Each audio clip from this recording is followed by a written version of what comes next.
In 2016 in Pike County, there was a family, the Roden family, and they were massacred. 8 of them were massacred overnight. Back in 2016, I had a show in Columbus, Ohio, at Alrosa Villa, and I met Hannah. Grind and Shine, what's good? We're going to talk about the Pike County Massacre today. Also, in the video up here, I will be posting shots of missing kids in my area. I'm going to look into their stories so I can do a video and let you know the situation on how they disappeared. But if you guys would, please note their names, faces, and keep an eye out for these kids. We need to get more attention on missing kids than just the trending cases. So, that all said, let's get into the Pike County Massacre.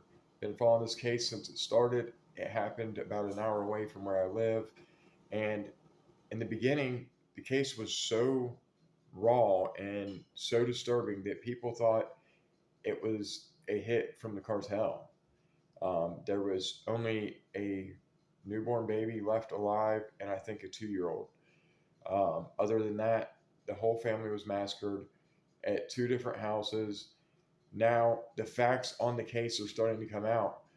The family that murdered the rodents, basically, they went to the father's house first. They knew they killed the whole family, and they said they did it because they knew there was going to be retaliation if they didn't take out the whole family.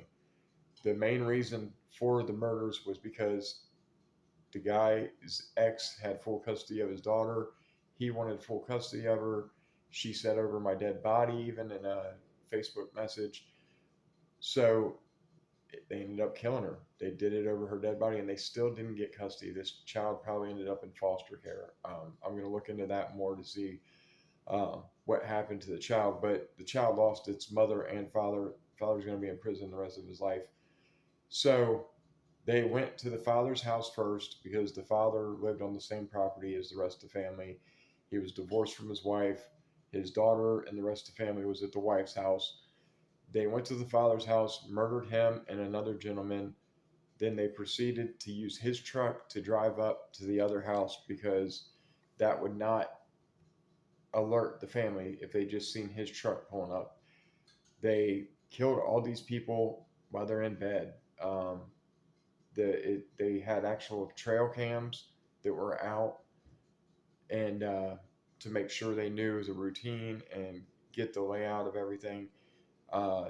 It's just crazy that this family went to this length to try to get custody of a child, and they ended up getting caught because of forged papers. You guys, this is one of the most disturbing cases I've seen in a long time. The boyfriend actually confessed to moving the body over to where the baby could still nurse because they shot the mother while she was laying in bed with her newborn baby. This case hung with me because my daughter was a newborn at this time, and I just couldn't imagine. I mean, it was so disturbing. But they confessed to moving the body to where the baby could still nurse off the dead mother. Um, if you guys aren't watching the trial while it's going on live, I'm going to try to do updates on it. Next time I'll do better with the names. But this case is so disturbing. More and more that comes out is just crazy. So, guys, let me know of any other cases you want to hear about. I actually have a person that was inside one of a big murder case here in Ohio. It was the first murder case to actually have a conviction without a body. And I have an inside person who lived with this family and knows a lot of their secrets and what had went on. So we're going to do that. That's the Vince Stone, Kerry Culberson case. So look forward to me doing some videos about that with someone who was actually lived with the family, very close to the family, was almost part of the family.